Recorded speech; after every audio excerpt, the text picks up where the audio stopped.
TV18's Rukmini Rao has caught up with Vishal Sikka, and she asked him the reasons behind that sharp cut in the full-year growth guidance. Here's what he had to say. These are not these are not structural issues. The structural issue that we are seeing in the industry is a long-term one that we have been addressing in a systematic way, which is the downward pricing pressure and the increased competitiveness in the industry. The commoditization of services, essentially the commoditization of the people-only services model, that is the structural issue. That is something that we know about and that we have been addressing for the last 2 years and actually making great progress on. Whereas the issues that impact guidance and so forth tend to be issues, more tactical ones, near-term ones, and pertain to clients, ramp downs, and things like that. And so these are not structural, I would say.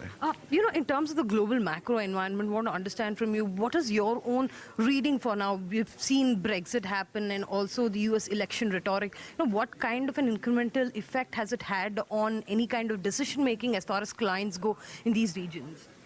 I think that we always tend to overstate the impact of these things. Sometimes in some areas that, for example, oil prices or Brexit or these kinds of things can have some impact. But the bigger, again, structural issue that is impacting all of our clients in every industry is the nature of computing, the nature of digital. Every company is slowly in the process of becoming a tech company. Right now we are in an atmosphere where the top 5 largest companies in the world are all technology companies. And yet we realize that every company is being impacted by technology, by digital. So this is both a massive structural threat and disruption to existing companies, but also an opportunity, especially for a company like us, which can take advantage of that to deliver some great services to our clients. So otherwise, Brexit and these things, we always tend to overemphasize the impact of these. The last time you spoke to analysts, of course, you were mentioning about, the changes that you're making in the consulting side of the business. I want to understand how long will this process take to perhaps do the operational changes that is required on the consulting side of the business, and also the new structure that you've put in place. How much of an impact is that going to have in the coming quarters? And is this going to have any terms of, impact on the margins and the operational efficiency of the company?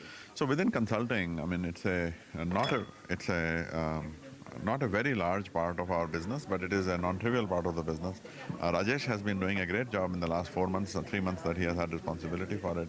It's going to take a while. I think in the US, it depends again on regions and specifics of within that organization. In the US, he has already seen that the results of the changes have been positive, and he feels comfortable with what is happening in the North American regions. In Europe, we have a more structural issue that is the result of the acquisition that we made there 4 years ago, a couple of years before I joined, which was the company Lodestone that we had, and how we have to transform that towards becoming the tip of our spear, and how do we engage that into more design thinking, strategic-oriented, design-oriented consulting, and so forth. So those kinds of things are going to take time, and what he has told us is another 2 to 4 quarters is what he will take to on the European side and so forth. One final question, are you on track with your 2020 plan? The 2020 is an aspiration. It's a great aspiration, and I remain excited about it.